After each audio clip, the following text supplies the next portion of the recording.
It's about life, love. It's infiltrated every single facet of American culture. The same necklaces charge the same cost with the same lyrical content of 100 meters. Don't nobody stand for nothing.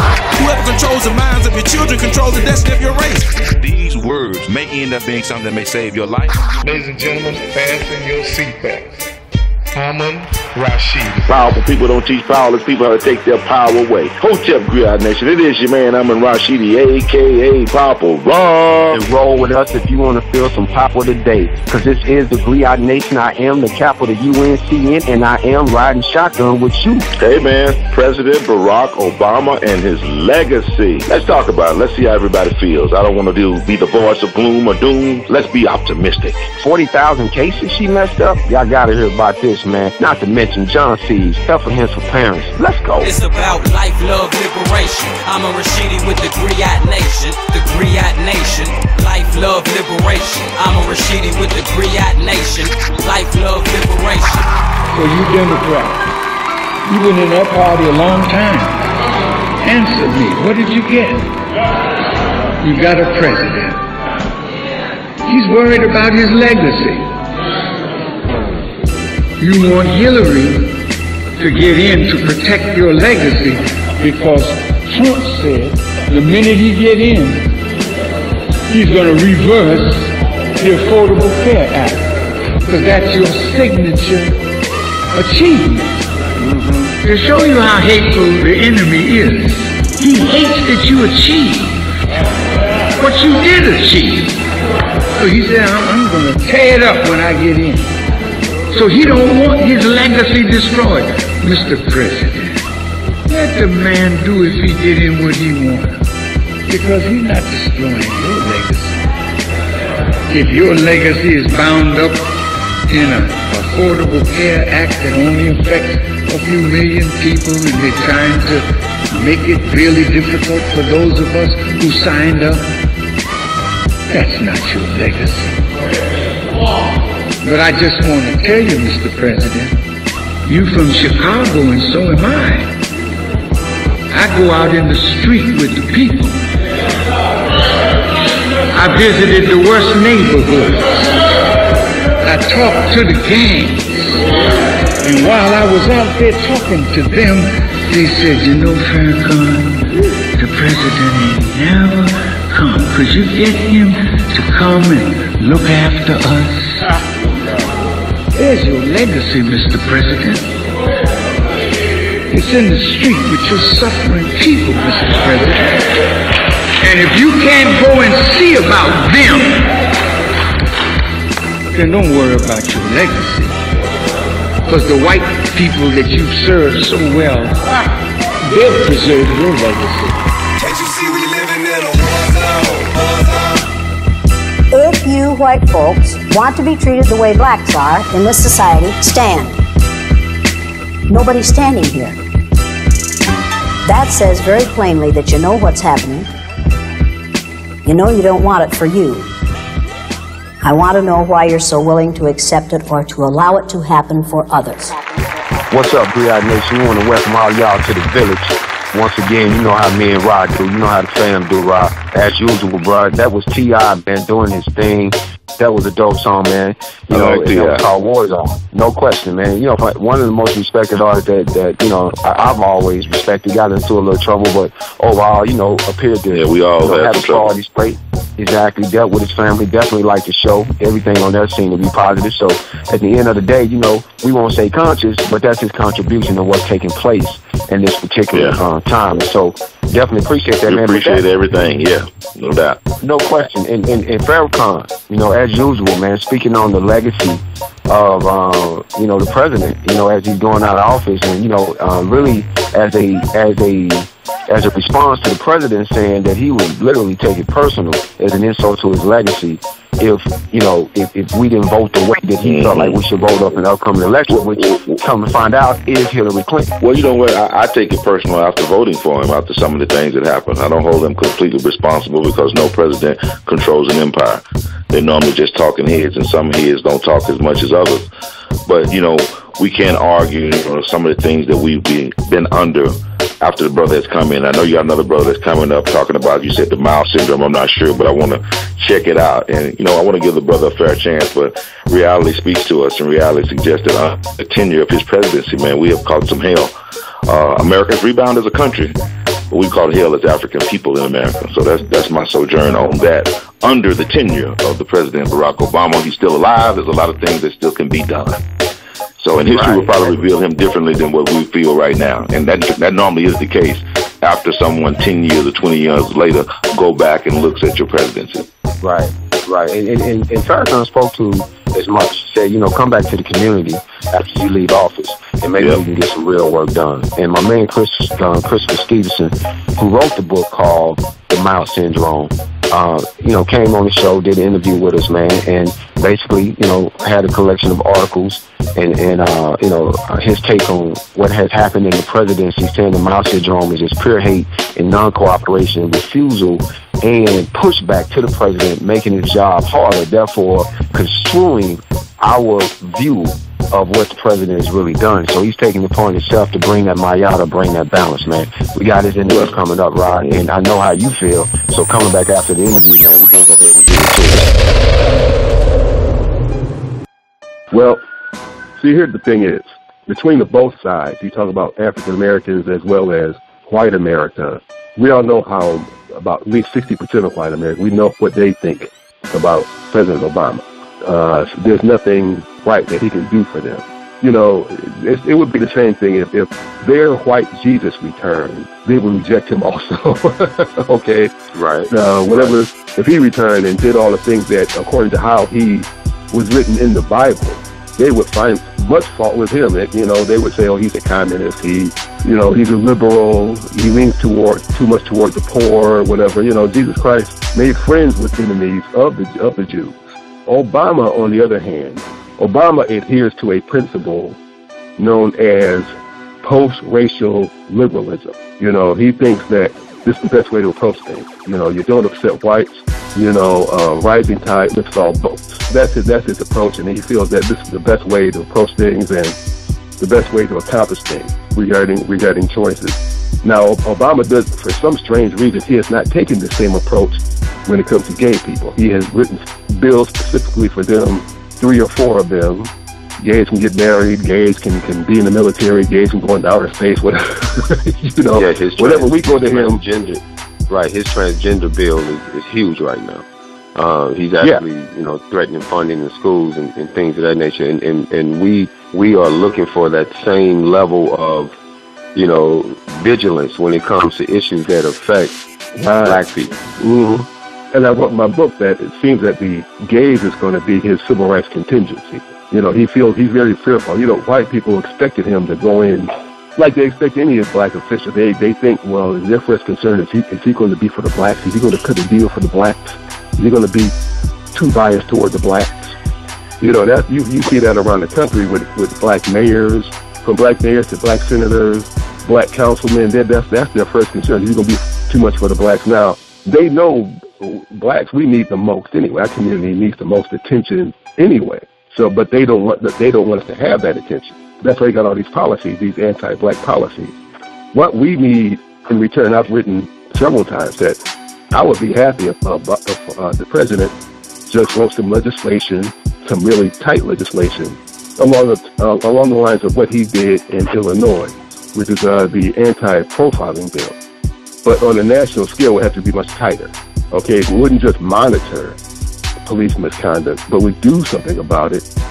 And I think it was Dick Gregory who said that police should be given a license. You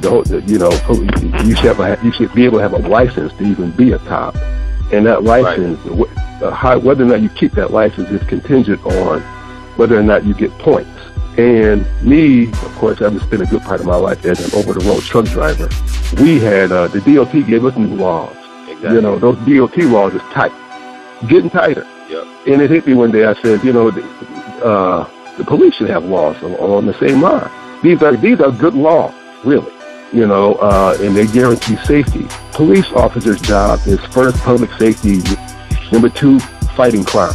they are not doing enough of that. What they're doing is stuff based on their own personal bias. They take their bias to work with them. Most of them live in the suburbs. And traditionally in Buffalo, about 80% of Buffalo police officers live in the suburbs. So when they get up and go to work in the morning, they drive their bias across the city lines. Okay?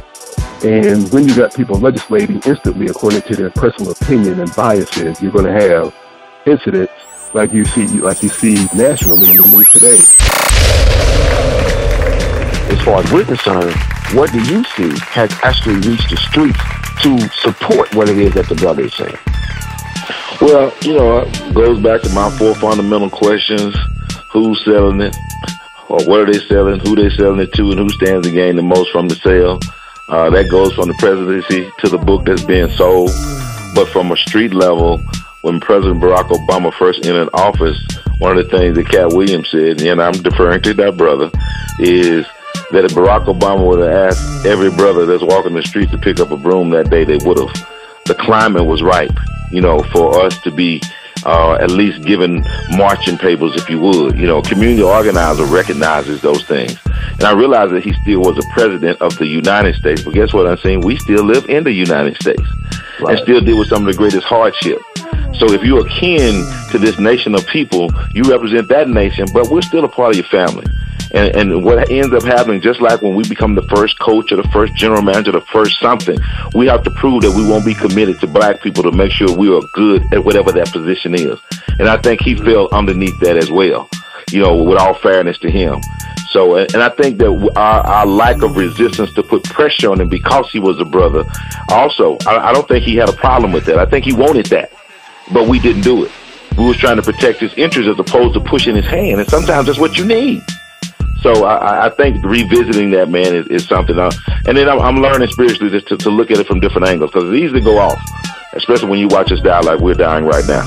And the president can take a position to do some things, especially with the levels of incarceration. There's a lot of things that we had through the Black Agenda report that said, oh, man, you got to be kidding me. Yeah, that's a good point, because, he has commuted more sentences, my understanding, if any other president in history. What we're looking for, though, is systematic change. In other words, right, if you come and check off a couple of boxes and then get out of office, it's not going to affect us long term. And now you're talking about a president that you're handing your legacy to. And as far as we're concerned, it may be me, but black folks hadn't been in a worse position under your presidency. So that scares black people going forward, that you're handing that legacy off to Hillary. Because conceptually, I don't know that we could take another 4 years of what we've been witnessing for the past 8 years on the streets now. Now, maybe, Mr. Stevenson and some other people will reveal, greater works he has done behind the scenes, like you say, like they normally do with presidencies. However, I can say this.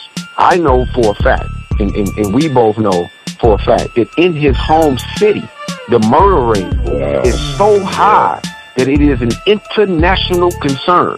And it baffles me. That does not, what takes place in Chicago, black, white, or indifferent, does not come to a crisis, then that's an issue. So, Griot Nation. So we're going to finish this conversation because, it's not personal against the president. But you know what, Rob? It seems like it's been personal against us. Every conversation that's been had concerning us, black people need to take care of their children. All kind of stuff that's been directed when we were mentioned from the president. It was as though it was to pull yourself up by your own bootstraps mentality, absent of the teachings of Reverend Wright, absence of what he said that Trump was absent of when he did the address to the Black Caucus, which was, were you not around when Jim Crow? Maybe you missed that civics lesson. No, Mr. President, the people on the streets are saying maybe you missed it because it's 5 times worse now, and you seem to be doing something different. Griot Nation, we're going to get back with you. It's always about life, love, and liberation. Y'all hold on. We shall continue. It's about life, love, liberation. Amon Rashidi with the Griot Nation. The Griot Nation. Life, love, liberation. Amon Rashidi with the Griot Nation. Life, love, liberation. Reclaim our voice. Reclaim our history. Reclaim our power. Support the Reclaim in the Village campaign. www.reclaiminthevillage.org.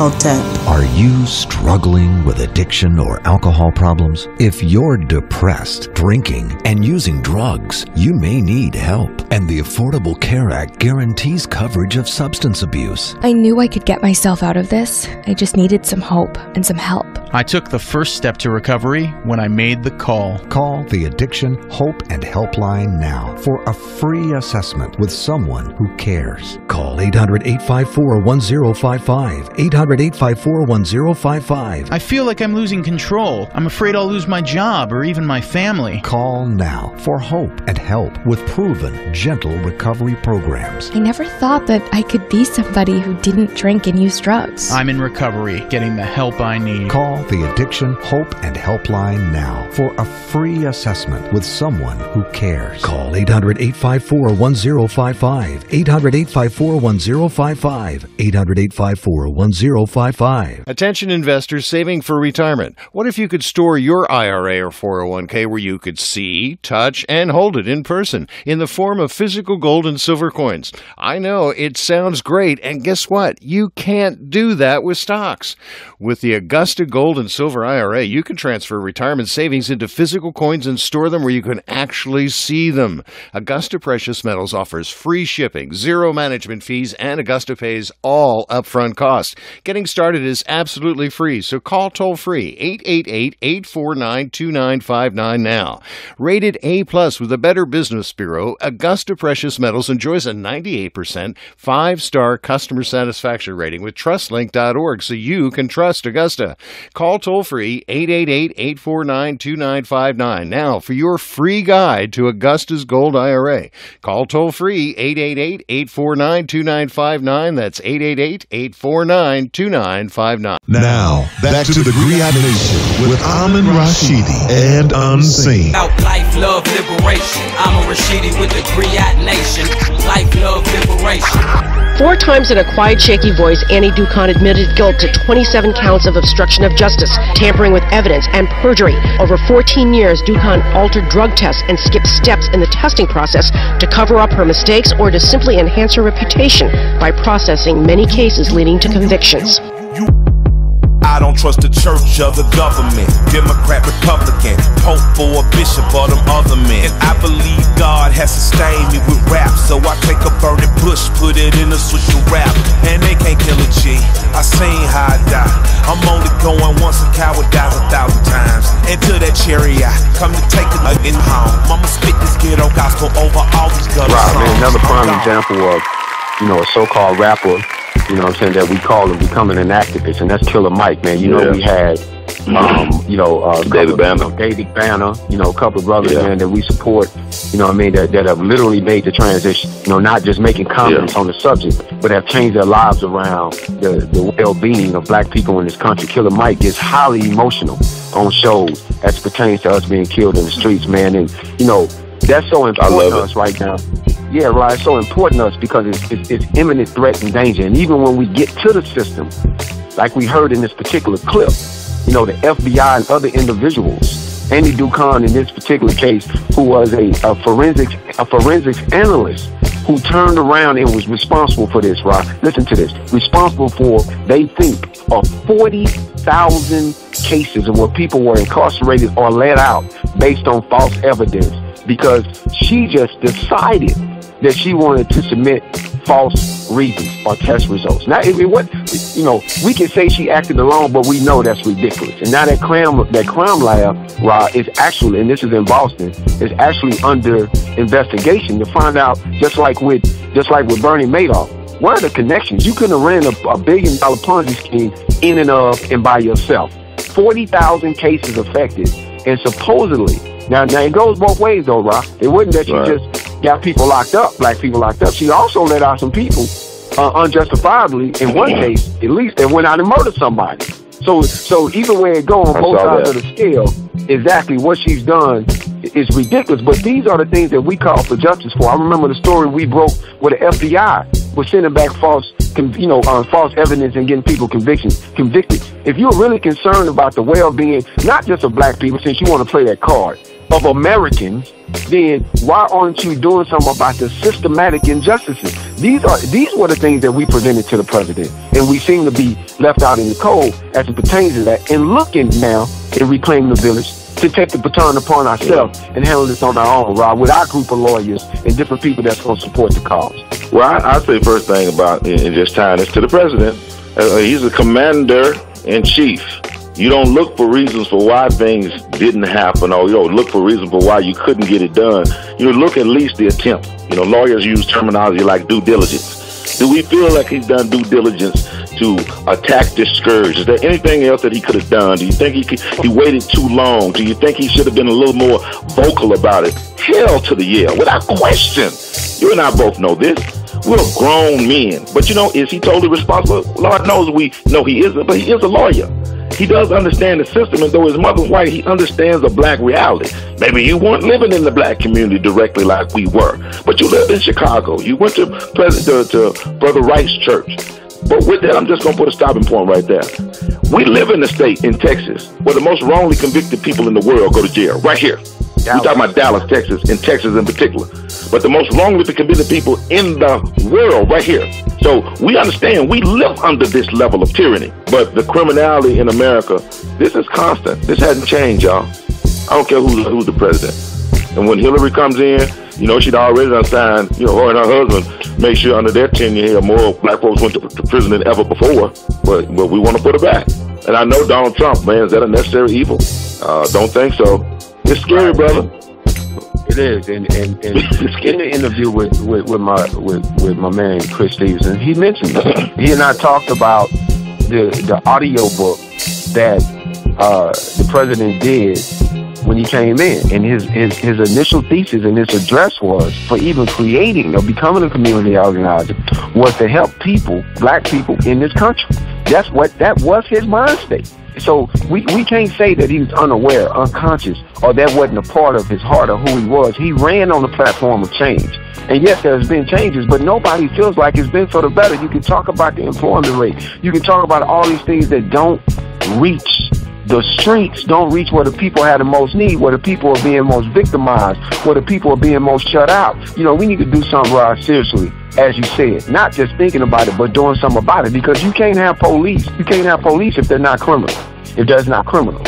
And so technically what you're looking at, in order to justify a system, you must create the subject of that system. And so criminality is a part of what makes America America. At the end of the day, we don't want to admit that, but all of us depend on the system that automatically denotes that there will be criminals and there will always be criminals. Well, let's look at how they do that right quick. Then I don't know how much time we got left, but I want to throw that part in there. If that is the case, then look at how many laws we got.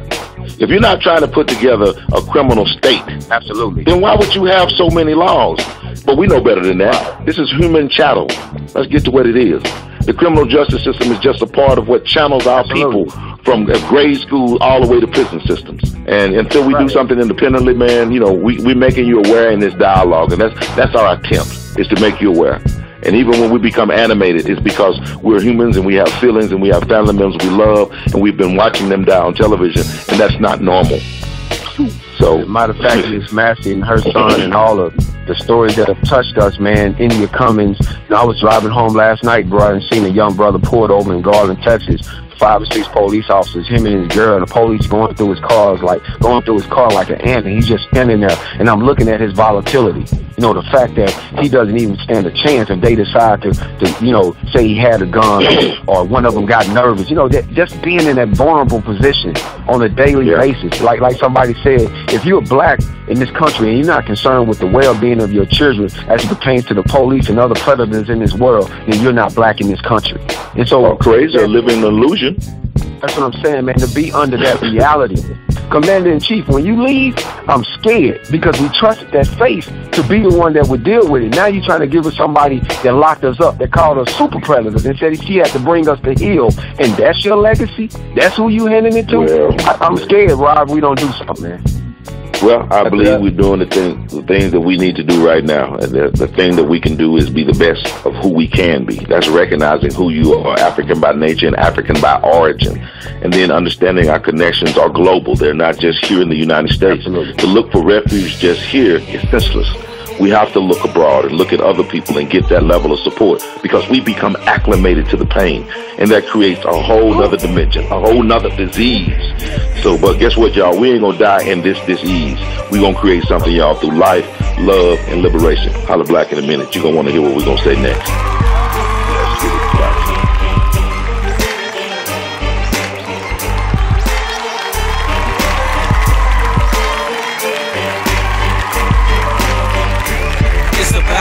Love, liberation. Amon Rashidi with the Griot Nation. The Griot Nation. Life, love, liberation. Amon Rashidi with the Griot Nation. Life, love, liberation. If your credit card bills have gotten out of hand, call Consolidated Credit now. If you're making the minimum payments, but your balance is just not going down, call Consolidated Credit now. If the interest rates on your credit cards are so high, it will take years to get out of debt, call Consolidated Credit now. They've helped over 5 million people with credit card debt. They can consolidate your debts into one lower payment, reduce your interest rates, and get you out of debt fast. If you're struggling with credit card debt, the first step is yours. Call Consolidated Credit now. Call 800-406-0046. 800-406-0046. That's 800-406-0046. Consolidated Credit Counseling Services Incorporated, 5701 West Sunrise Boulevard, Fort Lauderdale, Florida, 33313. Not a loan company. Licensed by the New York Department of Financial Services and by the Vermont Department of Financial Regulation. Maryland DM 19, Oregon DM 80031. Licensed by the Virginia State Corporation Commission. License number DC 32. My bad back loves my Craftmatic. My bad back loves my Craftmatic bed. My bad back loves my Craftmatic adjustable bed. These aren't actors. They're real people who sleep better every night thanks to their Craftmatic adjustable bed. Just call 800-320-8443. That's 800-320-8443 for prices and free information on today's Craftmatic adjustable beds. Amaze yourself and see how little they cost. Rated #1 by ConsumerAffairs.com, Craftmatic beds come in all mattress types, including cool gel memory foam for up to 50% less than today's leading memory foam brand. So if you've ever had a bad night's sleep, wake up sore, stiff, with back, neck, or shoulder pain, call for prices and free information on today's Craftmatic adjustable beds. Amaze yourself. See how little they cost. Call 800-320-8443. That's 800-320-8443. 800-320-8443. Call now. Now, back to the Griot Nation with Amon Rashidi and Uncn. It's about life, love, liberation. Amon Rashidi with the Griot Nation. Life, love, liberation. You ever see a black man walk? It's like Rhythm and Me that got up off the page and decided to move and glide with spirit. You ever see a black man walking the room Mars Cole style like keep tap dancing? I'm here. In those steps are messages, and you have to listen carefully. They trying to kill me. Stop, search, and frisk me. There are prayers in a black man's walk. Don't let them shoot me down where I'm standing. Don't let the white chalk lines find me. Don't let me die in the streets like an animal. I'm a man. I swear I'm a man. When a black man walks, a whole generation lives to see another day, another sunrise, another mouth to feed, another seed, another sacrifice saved, another poem, another hungry burning cross, another mother breathing in her son's ear. Move easy. Move quiet. Keep your head down, boy. Don't matter if you 16 or 60. When a black man walks, he is always hunted. He is always animal. He is always standing out like a living corpse. He smells like a KKK appetizer. Nuggets of his own flesh dipped in his own blood. Woo-wee! When a black man walks, he often finds white women walking closely behind him. But you can't blame a white sister for liking the way a black man walks. She understands some things and is cool with the fact that her babies will have nappy hair, even though she will not know how to comb it. When a black man walks, wait for it. Listen to the orchestra playing beneath his feet. Pay attention to the vibrations when he walks in a room. See how many faces change to fear in the presence of a black man. See how many women hold their purse so tightly their fingers grow numb. See how many men hide their eyes wishing the darkness would go away. Maybe choke itself to death. That ugly 2/3 human being, that next to nothing black dot, that useless prison black spot. When a black man walks, every day he is like Jesus, paranoid of crucifixion. Every day he is like Trayvon, knowing that his hoodie had nothing to do with his last breath. If only bullets could kill racism, poverty, and the traumas of slavery. You pay attention when a black man walks. You listen when a black man walks. His feet have a mind of their own, a compass, a homing device. 400 years of directions. Find your way home safely. Don't let Jim Crow steal your soul. Don't let gentrification lose your memory. Don't let police brutality castrate you. Do what your mama said do. Run, run, run when their teeth are already covered in blood. Do what your mama said do. Run, run, run when a black man walks. He ain't got time to walk. Death is always like, black men are the easiest to find. They are the strongest but the most fragile. They are the calm and the storm. They die like they expect to. When a black man walks, think of it as a masterpiece, a beautiful song that you may only hear once. Cherish it. You may never hear it again. When a black man walks, what can you say? Man, what do you say about that? And Lamar Hill. She, like I say, the masculine aspect of my poet favorite that gives me inspiration with one song. That's him with that. And then here is my girl right here, When a Black Man Walks. It just inspires me when I hear it. You know, not only does it inspire me, but it challenges me. Then it makes me think. And then sometimes it angers me. You know, but it's so much, so much truth in it, and I accepted it. I received it from her. You know, as a poet, I know what it feels like to stand on stage and deliver that, a cappella, because, we were the one who did the music with it, but prior to that, we just got it raw. So, man, just big ups to all the poets, brother. And then speaking of that, we were talking about this earlier, dealing with the willing. We say, we the willing, led by the unknowing, are doing the impossible for the ungrateful. We've done so much for so long with so little that we're now qualified to do anything with nothing. Remember, we were having a conversation, man, right, at the Black Power Block Party, put on by the Women's Defense League. We was having a conversation with M1, and we were saying that, we have to redefine the we. So that when we go out, we're not casting the net so wide that we end up not doing nothing. Because we constantly in those who want to and those who don't want to, versus just setting up shop. You build it and they will come. Putting it out there and then getting who we have and moving forward, man, rather than trying to get everybody. Man, to me, it's about changing the narrative. So we the people, you must be out of your mind. That ain't nothing but propaganda for the masses that's running out of time. And now it is just the willing. Because every time we get angry, man, we need to do so-and-so, man, we should be taking this stuff. Who is the we? And that's the point that Uncn and I were talking about. They brought us to this point. We is the willing, the ones that want to. So if it's 3 of y'all and not 3,000, then it's going to have to move out with the 3. If it ain't enough of you, you got to strategize and figure out how you're going to do it. That means that you may not be able to do the same thing that the 3,000 did, but it doesn't mean you don't do nothing, Exactly. And who put an expiration date on when we reach our liberation? It's a continuing struggle, man. Nothing can resist the will of a people who stake their very existence on the personification of good and continuing, not just to struggle, because you're going to struggle to win, but there are times you're going to win, but it's more than a battle. It's an ongoing war. And part of it, Rod, is to redefine it. You know what I mean? It's like you say, redefining the G. That's what we're about. And redefining it means that not always looking at it as a struggle. Because if you got 3 willing people and y'all move out together and support one another, depending on the task. And now if you taking 3 people and you talking about, taking over, 170,000 acres of land, you might have a problem. But if you take 3 people and you talking about each one of them change their homes and then change their blocks and then change it. Now you talking about pieces you can bite off of. And in that process, continue to upgrade and support and making sure you down with one another. You're not going to miss the 3,000 because the love of the 3 will attract the other thousands that you're trying to get. But if you abandon that and keep it in your mind that you're struggling because you can't get enough done, then we always stay bound in that process because people are never attracted to struggle.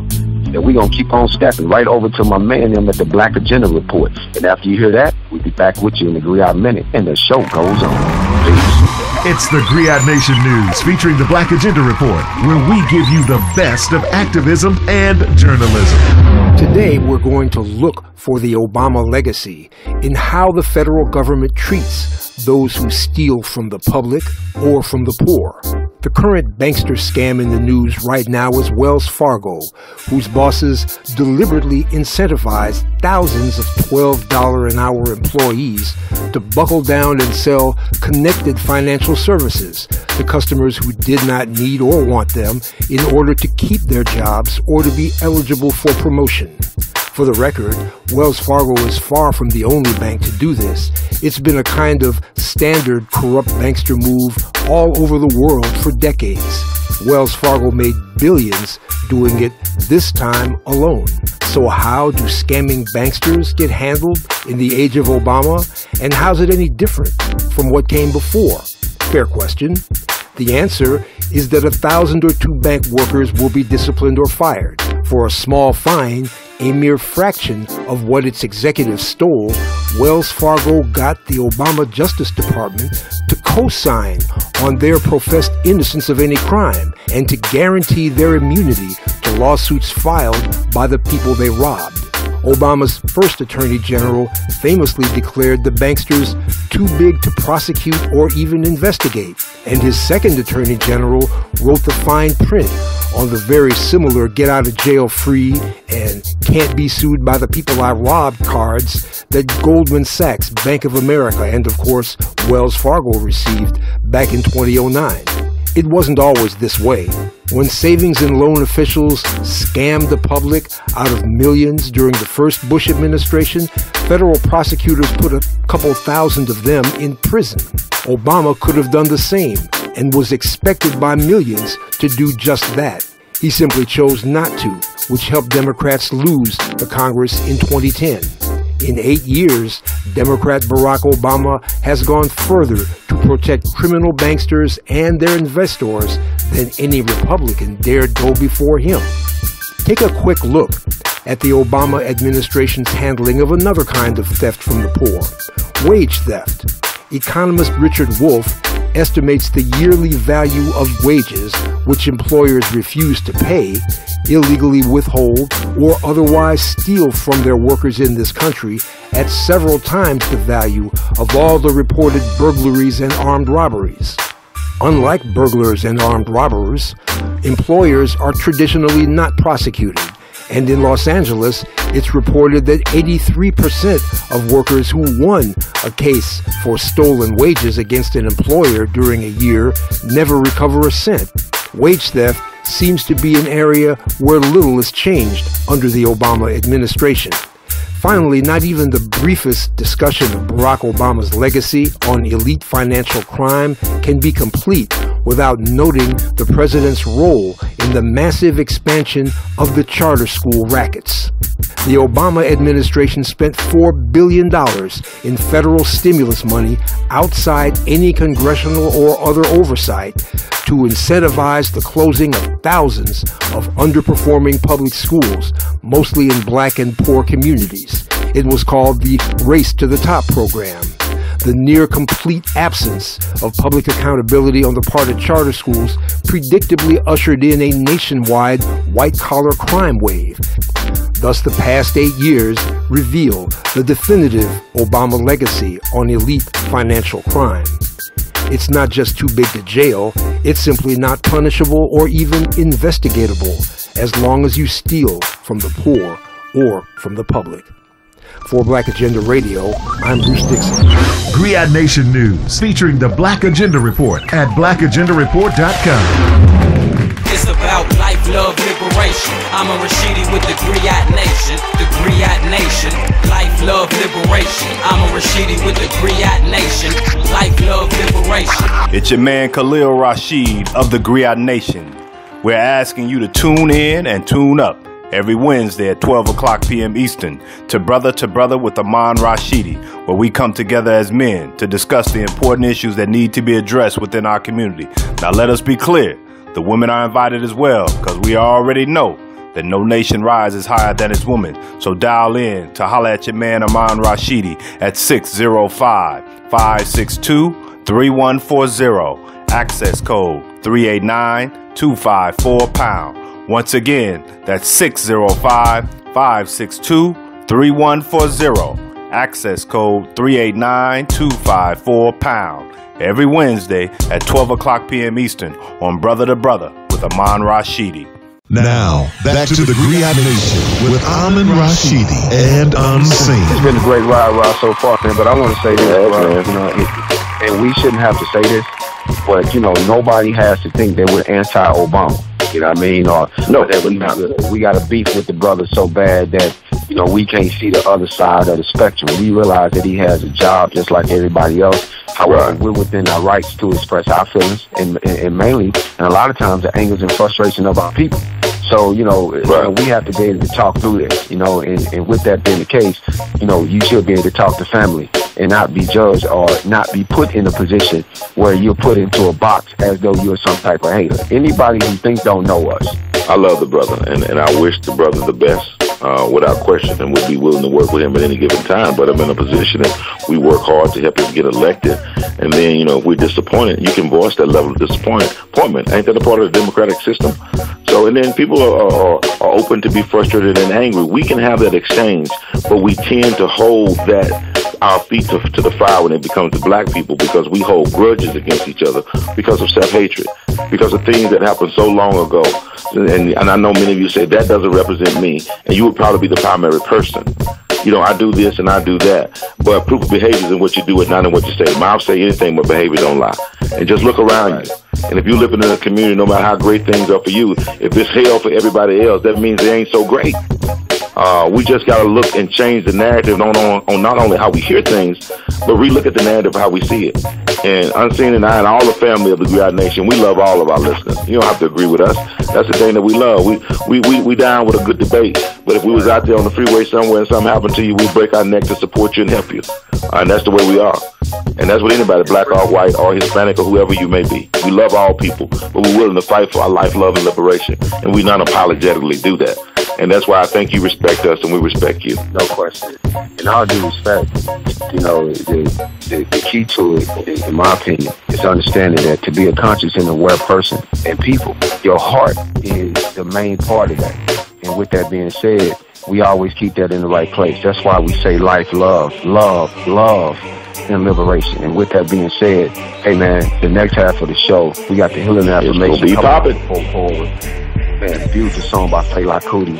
Y'all don't want to miss the relationship setting. I'm telling you, it's going to be crazy. And they're moving right along the Griot 411. You know what C's do. Funny man C's. So y'all hold it down, man. Griot Nation has been a hell of a ride, family. Y'all know it ain't nothing but love. And to the person, love y'all.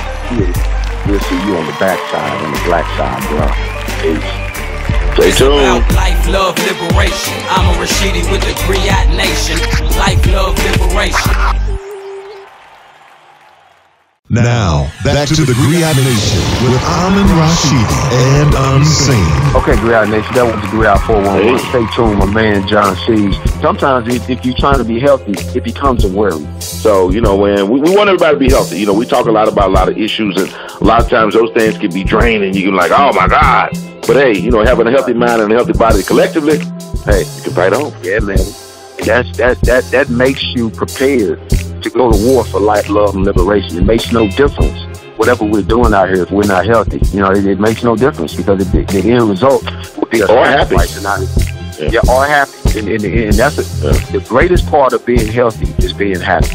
And if you find yourself at a point of deprivation or at a point of discipline that your life is so restricted that you think you're healthy but you're not happy, you went overboard.